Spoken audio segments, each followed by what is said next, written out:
All right, everybody. Next up for us today is Julie Brandt. She will be sharing with us of best practices for how to work with folks that have been convicted of domestic violence or other related crimes against others. So I will turn it over to Julie. Thank you so much for joining us today.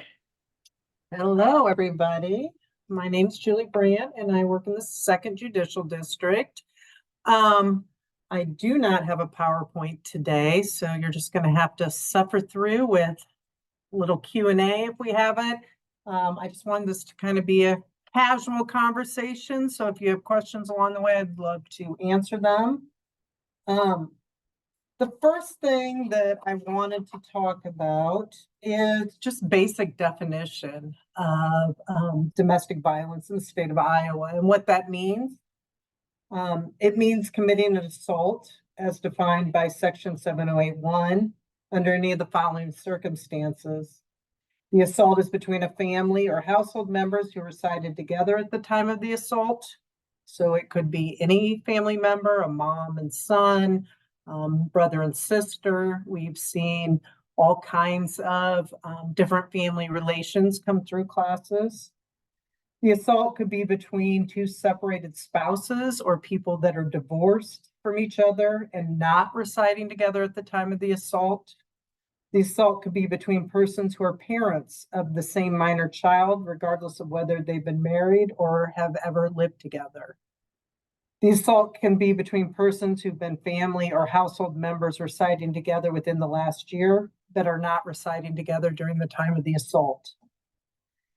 The assault can be between persons who are in an intimate relationship or who have been in an intimate relationship and have had contact within the past year of the assault. So that gets kind of sticky where they're looking at the duration of the relationship, the frequency of interaction, whether the relationship's been terminated, the nature of the relationship characterized by either party's expectation of sexual or romantic involvement, or a person may be involved in an intimate relationship with more than one person at a time. So family and household members can be a spouse, persons cohabitating, parents, or other persons related or affinity, but it does not include children under the age of 18. An intimate relationship can be any significant romantic involvement that need not include sexual involvement. An intimate relationship does not include casual social relationships or associations in business professional capacity. And the reason why all of that's important is because I think when we think about domestic assault, we think about two married people or two people in a relationship currently. And the domestic assault can be so many different types of domestic relationships. And I will apologize because we have loud thunder going on here right now, and hopefully we keep power. So the storm is coming in here. So the way the community-based corrections process works when someone is convicted of domestic assault and they're sentenced, they come and meet with somebody who will do an assessment with them and place them in a class, usually an active class with other people. And I'll go into a little bit about what active class is. But they will be in a class in some districts. It's 36 weeks. In our district, it's 24 weeks. In prison, I believe they still go twice a week. And so it's shorter in institutions. Once they've completed the class, then a certificate gets released to the court saying they've completed the requirements for that by the code. So active group, which is the program we use in the state of Iowa, is based off of acceptance commitment therapy, which acceptance commitment therapy is a type of mindful psychotherapy that helps you stay focused in the present moment, is the definition of it. And you accept thoughts and feelings without judgment. It aims to move you forward through difficult emotions so you can put your energy into healing instead of dwelling on the negative. And so that's kind of the Google definition of what acceptance commitment therapy is. How we use it in group is having people be in the moment. A lot of times when you're working with domestic violence offenders, they will say, or clients, they will say, I don't know what happened. I just snapped. I can't tell you what happened before that. And so it's helping people to slow down, really look at like what's going on in the moment. Being comfortable with being uncomfortable is a lot of times when they're in group. They learn to just, you can be uncomfortable and you don't have to take an action. You can just be comfortable in being uncomfortable. Some things in life are going to make us uncomfortable. We learn about away moves, the things we do to get away from emotions we don't like, or thoughts we don't like, or beliefs, or memories we have. It's those behaviors we do to get away from those, move away from those. So whether it's drinking and using, running a marathon, whether it's taking medications, sleeping, eating. It's fun when we're doing group. We have people come up with this big list of away moves. I've learned so many things about moves people do to get away from feelings or thoughts or beliefs that they don't like. I mean, I've learned a lot about myself, things I didn't even know were away moves. I think that's the beauty of the program as well, is when you're facilitating it, you learn a lot about yourself. And then we talk a lot about toward moves, things that we do to move towards the things we value. And so throughout group, we do a lot of values clarification. And the interesting thing I've found when working with people that have been convicted of domestic violence offenses is they don't expect a focus on their values. They don't expect that and I'm talking corrections professionals, people that are facilitating the group, that we believe that they have values. Because I think along the way, a lot of times they've heard, if you cared about your children, if you cared about your family, you wouldn't continue to do these behaviors. And we say, you can still care about your family. You can still care about your children and do away moves.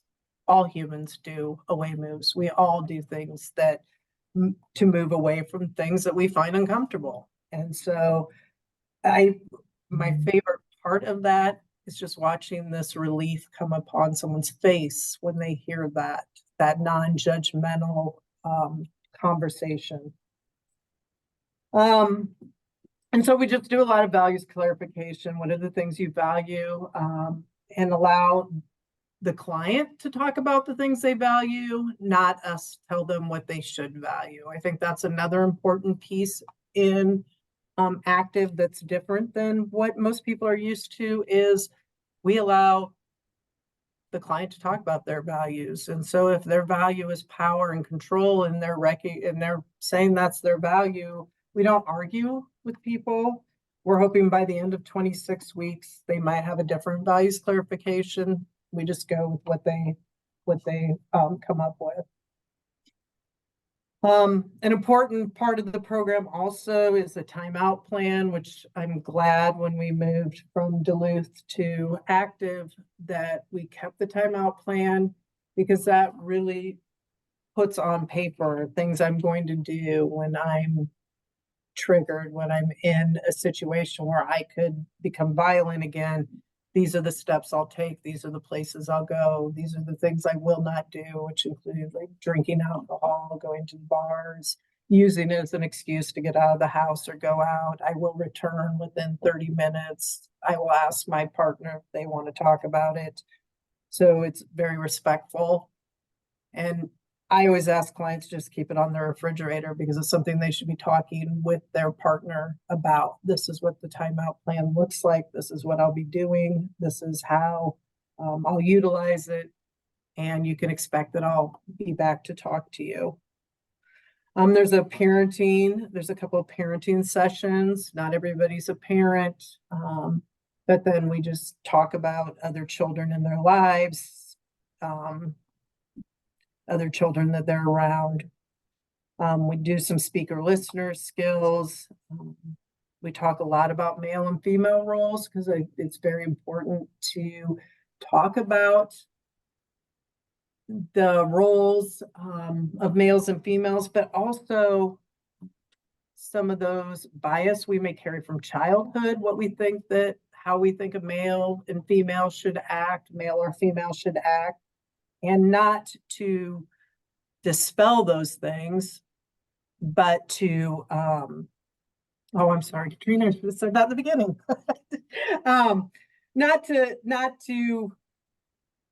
Not to tell them they're wrong, but maybe throughout the time in group, they will begin to see those roles differently. And we look at ways of being controlling or hurtful, because I think that's important to really look at that. We, at least in second district, have also used active for clients without domestic assault charges. So if we have clients that have violence, or we've used it with people that have parenting concerns, people that have relationship concerns, or people that are overall, it may not be a domestic violence situation, but they have violent tendencies.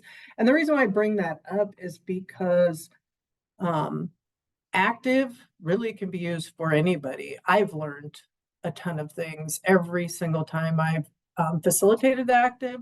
I've learned things about me, how I react in relationships, how I react around other people. So it doesn't, we can utilize it in other ways. We've also have people go through the active program if they pled down charges, domestic assault charges, down to a simple assault. We will still have them complete active, because what's the most important piece, which I will talk about later too, is that we don't have any more victims. And so whether or not a charge has been pled down, we want to make sure people have the treatment and the evidence-based treatment to help them get better at relationships. There is stigma of a domestic assault charge, and I don't think we always think about the stigma to the client that's been charged with domestic assault, but there's also a stigma to the victims of domestic assault. And I see it all the time on social media when a case comes to the forefront, and the first things people start saying is, well, why did she stay? Why is she still involved in this? Why didn't she walk out? Or why didn't he leave? Why are they a part of that? And so that, to me, it's such a multifaceted reason why people stay. But here the victim gets re-victimized as they get, and family and friends do the same thing. So it's not just on social media, family and friends do it with people. And probably the worst thing is when I'm sitting in class, I hear other women do it to women in group. Why did she stay? Why did you stay through it? So there is stigma to the victim, there's stigma to the client, and there's also stigma to the family.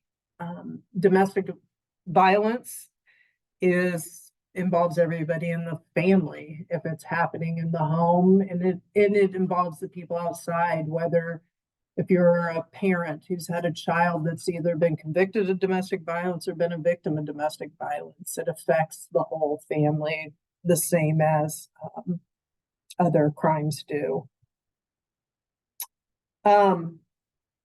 One of the great things when facilitating group and working with domestic violence offenders is it allows us an opportunity to role model female and male relationships that are healthy, and for the clients to be able to see that.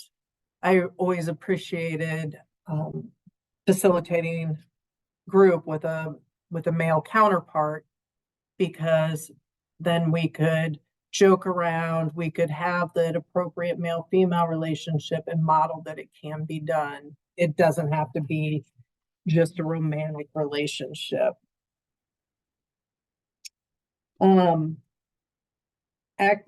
For active men, one thing I always did when working with the clients, remind them, each group, that I was glad that they were there that night. And they would say, well, I don't really have a choice. I'm forced here by the courts.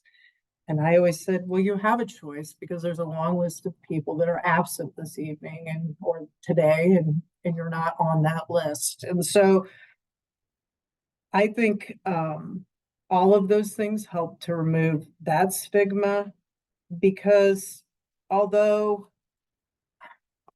so when we started doing active, it's so much different than the previous domestic violence programs we had done. They were more shame-based. And what I found was, or what I found was, when we started teaching active, I was there when we switched it over between the two, there was this less resistance from the clients as we moved into this less shame-based approach to domestic violence. And we just dug into the things that that person could do. And as far as in their relationships, in their own lives, looking at their values, looking at things that they can do to move toward their values, such as, if they said, my value is my family, what are some things we'd see you doing? If I were following you around with a camera, what are some things you would be doing that would show me that your family is your value? And so they would start naming things. Well, I would show up at my kids' baseball game. I would be at Christmas and not be loaded. And so rather than saying, you must not care about your family because you're doing these things, instead we took the program, and instead we're looking at what are the things you could be doing towards your values, which was a total shift in the way we were thinking about things. And I can remember in the beginning, I was resistive to that, just because I was like, well, how are we going to hold people accountable if we're not telling them? We used to read them their police report in front of the whole group if they wouldn't talk about the crime that they had committed. And it's like, that wasn't a healthy way to deal with it. That just caused shame. That just caused people to shut down. And so when we moved into active, it was so neat to watch the relief of the people in group, to hear people be able to actually talk about things that were important to them, and also talk about ways that they had behaved previously that was not healthy. It was not healthy to their relationships, were not healthy to their children, but they got to do so on their terms after spending time in group. And it also helped challenge thinking about values. One of the funny things, a big part of the active curriculum is the matrix. And on one side, you put things we do that are way moves, and one thing we do put on the other side are things you do to move towards your values. And it's really hard. Clients would get stuck in, they're moving away from their values. And it's like, no, you're not moving away from your values. You're moving away from these unwanted mental experiences. You're moved towards your values. And to get that way of thinking about things, and I would even hear other staff say, move away from your values. I'm like, no, your values are always there. Whatever they are, they're always there. And so you're never moving away from those. And one of the important things too for the clients was to be able to look at away moves as a way of controlling other people, how they had done that in the past. And, a lot of domestic abuse and a lot of domestic assaults are about control or feeling out of control. And so just being able to look at how away moves were often used to control other people in their lives, and being able to own that and talk about that. I keep talking in past tense because I don't get to teach group anymore. I just get to do the training end of it. And so, yes, this continues on. This is still the program we use. I don't mean to keep talking about it in past tense. I'm feeling a little melancholy about it actually right now as we talk about it. The next thing I wanted to talk about was domestic violence women, because there are women that are charged with domestic violence, or domestic assault. Oftentimes they're victims themselves of domestic assault, or they're in this tumultuous relationship where there's a lot of assaulting back and forth. It's kind of a violent relationship overall. When the police come, they have to decide who's the primary aggressor, and sometimes it's the woman, sometimes it's the man. So we have worked a lot with women who have domestic assault charges. The hard thing with that is oftentimes the domestic assault charges are also included with involvement in other agencies, other social service agencies, which a lot of times they're working with Department of DHHS, they're working with families that are groups that come in and work with the family. And so they're trying to juggle a lot of things and complete the classes as required, oftentimes completing probation as well. And there's some grief and shame issues involved in it, especially if there's children, and the relationship issues themselves. One of the concerns we often found with the women and somewhat with the men in group is sometimes they weren't on probation, but they were required to take the class. They might not have had any kind of criminal history before this domestic assault charge. And so sometimes they were low-risk clients that were in there for like DHS involvement. They didn't have a domestic assault. The DHS wanted them to take a class so they would be inactive. And one of the things we noticed is we were mixing those women that, well, not mixing, the women were in that group with other clients who had maybe more of a criminal history. And so we tried to be really aware of that as well.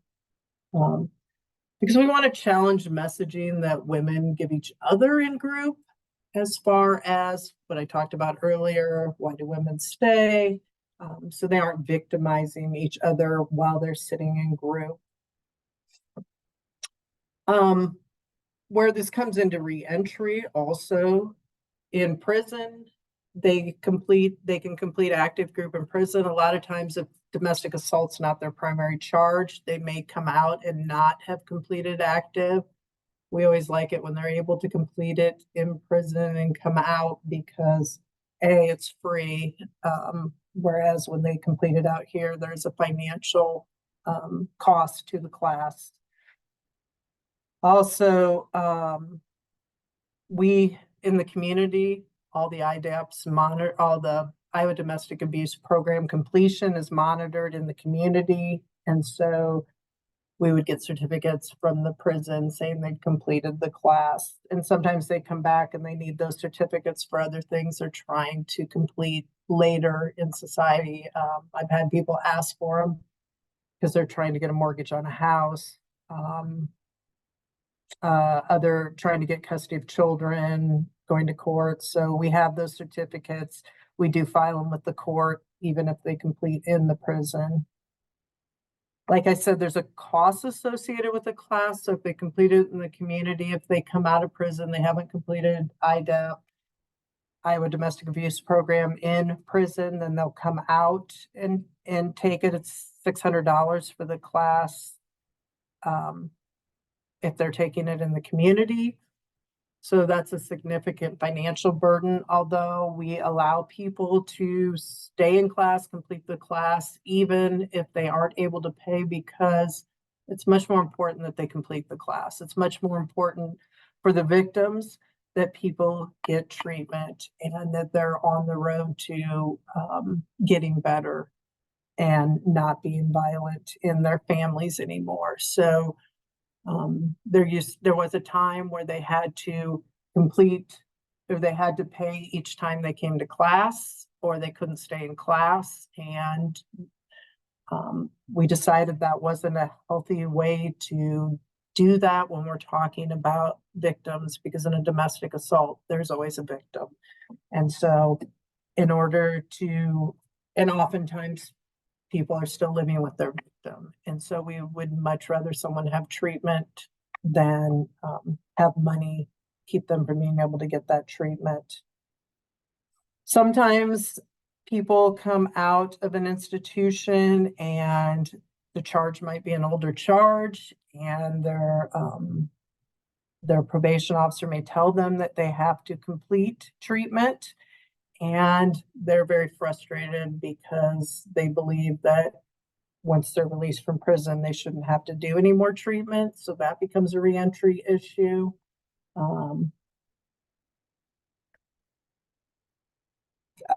Yes, thanks, Mary. Sorry. And so they'll be frustrated by that as well. Mary's question, talk a little bit about how some cases might be managed a bit differently when dealing with a habitually violent person. So if we're dealing with a habitually violent person that's either coming out of prison, or even someone that's out in the street that have multiple violent charges, particularly multiple violent charges with victims, we would have them complete active. Sometimes if they've completed it in prison and they have a long history of being violent, and they have victims, multiple victims that are very scared of that person being released, we'll have them do active when they get out as well. We can use GPS monitoring to make sure, and put a global positioning system monitoring to make sure that we put a safety net around the victim. So if they cross into that barrier we put around the victim, that we would be notified, and the victim can be notified. Mary knows more about victim notification for people that are released that have that habitually violent offense as well. We have used active when we have people do active that have done it in prison, and we have them come out and do it when they're on parole. We consider it an aftercare active as well. In this district, we do comprehensive treatment assessments. So everybody that's at a higher level of risk would go through the comprehensive treatment assessment. So that might also say they would be referred to mental health counseling, substance abuse counseling, active group. They might also be referred to MRT or other classes or other things that can help to curb that. The biggest concern with the habitually violent people is their victims.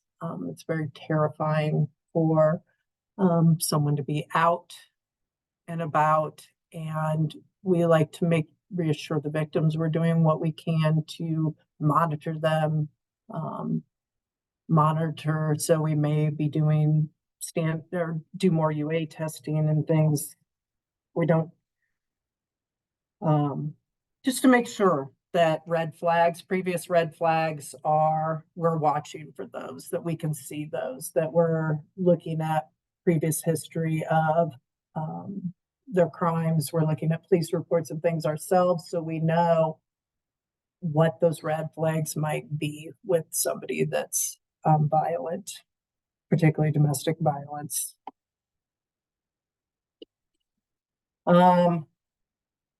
So like I said, we do have an institution active and we have a CBC active. They are a little bit different. Even the training's a little bit different. So when we train in it, we usually split off and have the prisons do the institutional active training part, and then the districts do their part, the CBC, community-based corrections. Sorry, I keep using all these acronyms, and I don't mean to. I forget that everybody isn't corrections. So the community-based corrections, probation, parole, we break off and do our part of the active, but in the beginning pieces during the training, we're all together. So okay. I don't know, are there any thoughts, questions, other things people have done with? That was kind of a quick run through, which ends up happening when I'm speaking, as I'm like, boom, boom, because my anxiety gets the best of me. So not that people usually mind a longer break, but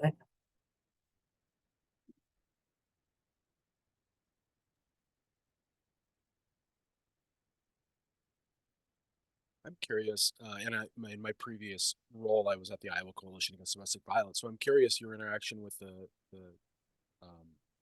partners, the community agencies that are working with victims and perpetrators of domestic violence, if any, and what that relationship is. and I can speak for this district, and I think other districts have the same thing. In this office, we work with a DART team, which is a domestic assault response team, which at one time it was the detective here that worked on the domestic assault and sexual assault crimes in the Marshalltown area. Someone from the Domestic Violence Advocacy Center, the county attorney that prosecuted the domestic violence charges, and the victim advocate, and then our domestic violence coordinator here. COVID happened, and so less people are on that team now than once were. But before COVID, it was a very, very strong, active team. I can speak to that. What was wonderful about being a part of that was we got to hear the whole gamut. So a case would come in and we would staff each case that came through.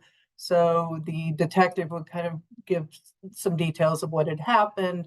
The victim advocate, who had been working with the victims, would talk about her role with those victims. And it gave a really nice picture when I started working with the client. Then when that person would come to class, I already had a nice idea of some of the things that person valued, some of the things that person was really struggling with, who the victim was in that case. And I think it built a great partnership with all of us, because we were all working together with one goal, was to create less violence, and especially less family violence all around. And so now the DART meetings are still going on. I have a probation officer here that attends, my secretary attends, the victim coordinator, and the county attorney are on there. The detective isn't anymore, so.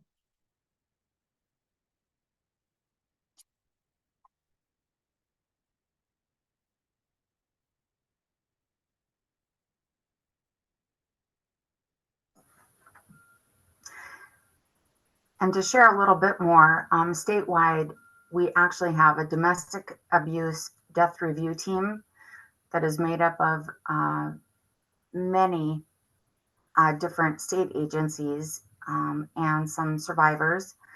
And what we do is we look at cases that so devastatingly end in a death to see where those systems could have had a better response.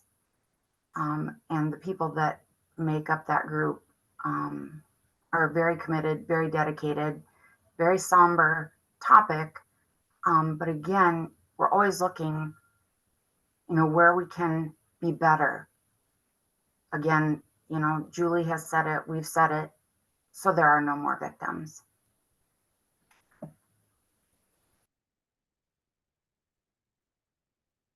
Hard, but honestly, it's probably the population I like working with the most, which sounds strange. But when I see the light bulb turn on in somebody's eyes, or I feel that relief of tension and that moment when somebody can be vulnerable and honest in a group or sitting with me one-to-one, that has been somebody that has a history of domestic violence, it's just it's an incredible thing to be a part of. And then for people to come back and see later, they're in healthy relationship, and just knowing that. Or, I had a guy come in one time and on a napkin, he had a matrix because he and his girlfriend had gotten in an argument at Hardee's, and the first thing he could grab was a napkin. And so he started writing down his towards moves and his away moves, and he came in and showed it to me in class. And I'm like, this is wonderful that you're able to now break this down before it becomes, being able to see that this is a potential problem and being able to break that down and being excited to show it to the facilitators of the group. Hey, I get this. This is what's going on. And so it's challenging, it's sad, it's hard. But I think on the other side of each of that is when you see someone do better, it's amazing.